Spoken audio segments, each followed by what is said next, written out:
Hi everybody, I hope you're having a great day today. I'm Chef Tucker, and I'd like to take a second to talk to you about a kitchen tool called a mandolin. Now, a mandolin hasn't changed much in its design since its inception. This one's from the 1960s. It's got a plane, a blade, and a couple legs to support it. And this one's from the early 2000s, and it's got a plane, a blade, and two legs to support it. So what we use a mandolin for is for uniform cuts. And because the plane is usually pretty stable, the blade's stable, you can just run something over it and it will give you the same cut every time. Where even some of the best chefs, every once in a while, their cuts will be off by a little bit here and there. Usually, especially if you're very good with a knife, you won't notice. But sometimes those precision cuts really matter for the dish that you're making.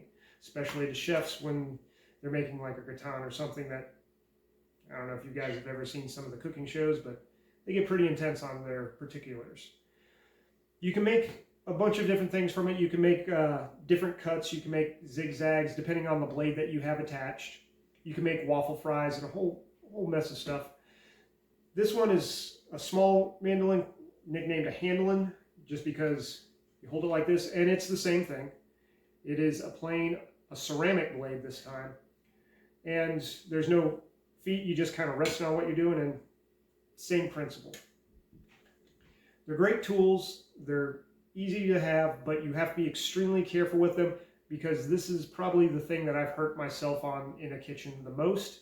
And last time I went to go to the Minute Clinic to get my thumb looked at, the person who was checking me out was all too familiar with mandolin injuries and asked a whole bunch of questions like, was there a guard?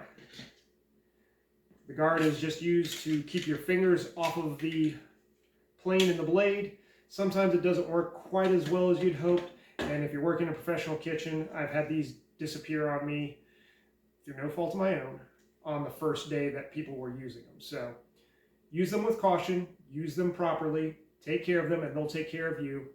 And they're a great tool to have in your culinary arsenal. So if you like what I did here, you learned something interesting, you learned a little something educational, then go ahead and hit like, share, comment, subscribe, all that good stuff. It helps me grow. And now that you know this, go out and conquer the kitchen.